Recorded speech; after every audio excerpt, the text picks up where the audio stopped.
we're about to dive into an idea that could totally change your relationship with money.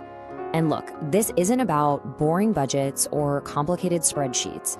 It's about understanding what money really is. So here's the big question at the heart of it all. It sounds kind of poetic, but trust me, it's not. What if every single time you bought something, the price tag wasn't in dollars, but in the actual minutes and hours of your life? Hours you can never, ever get back. Let's make this super real for a second. That $14 lunch you grabbed today, well, if you calculate your real hourly wage, and don't worry, we're gonna get to that, it might have actually cost you 47 minutes of your life. So the question changes, right? Was that sandwich really worth almost an hour of your freedom? This is the fundamental shift in thinking. To really get this, we first need to zoom in on the time we trade away without even blinking, the hidden cost of just one single day at work. I mean, does this day look familiar to you? That alarm goes off way too early, you sit in traffic, you rush through a sad little lunch at your desk. You finally get home, but you're not really home, are you? Your brain is still buzzing, still processing the day. You have just traded a massive piece of your life, your precious energy, for that day's paycheck. And here's where it all connects. The money you earned on that stressful Wednesday, that's what pays for the stuff we buy on autopilot.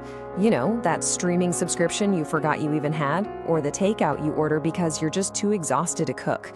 You are literally converting your time and your stress directly into things. So if we're not just trading time for money, what are we trading? Well, this brings us to what is maybe the most crucial point in this entire explainer. Money isn't just paper or, numbers on a screen. It's the physical version of your life energy. Think about it. You only have so many hours on this planet where you're healthy and productive. When you work, you trade those irreplaceable hours for money. So it follows that when you spend money, you're actually spending the life energy it took you to earn it in the first place. So this whole concept of life energy, it leads to a really powerful question. You probably know your salary, right? But do you have any idea what you're really earning per hour once you factor in the true cost of just having your job? Okay, let's just look at this breakdown. We start with your take-home pay. Sure, but then you have to subtract all the money you spend only because you have that job. The gas for your commute, the special clothes, the lunches out, the childcare. These aren't fun lifestyle choices. They are costs of being employed, and they take a huge bite out of what you actually bring home. And here's the kicker. After you subtract all those costs and then divide by the total time you dedicate to your job, and yeah, that includes commuting and just de-stressing afterwards, that nice-sounding salary might actually translate to a much, much lower real hourly wage. In this example, it's just $16 an hour. Now think back to that $14 lunch. It cost you almost a full hour of your life. Now, once you know your real hourly wage, this other idea becomes incredibly important. It helps explain why just earning and spending more and more doesn't necessarily make you any happier. It's called the fulfillment curve. This chart shows exactly how it works. Spending on survival needs, food, a safe place to live, that brings a massive jump in happiness. Comforts, they also add a good amount of well-being. But look what happens when you get to luxuries. The curve just flattens out.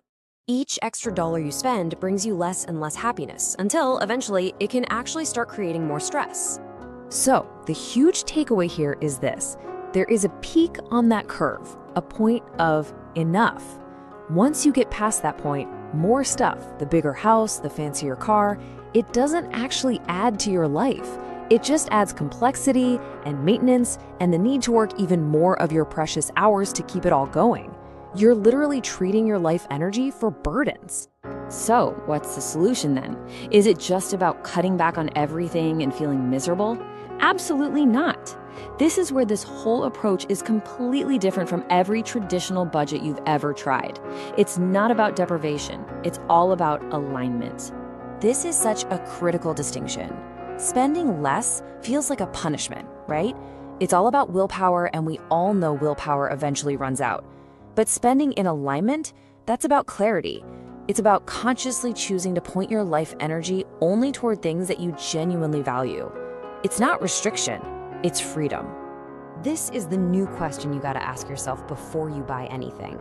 Not, can I afford this? But is this worth the hours of my life it's gonna cost me?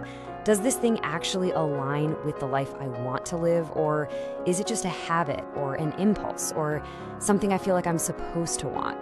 So the theory is great and all, but how do you actually put this into practice like today? Well, there's one simple, concrete action you can take to start seeing your own financial patterns with total clarity. Okay, here's the exercise. Just go through your spending from the last month. For every purchase, ask yourself, was this aligned with my values? Did it bring me real joy? Or was it automatic, just mindless spending? Then add up all that automatic spending and calculate how many hours of your life you traded for it. That number, it's often a really profound wake-up call.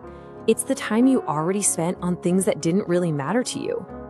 And that really brings us to the heart of it all. The real question isn't about the hours you've already spent.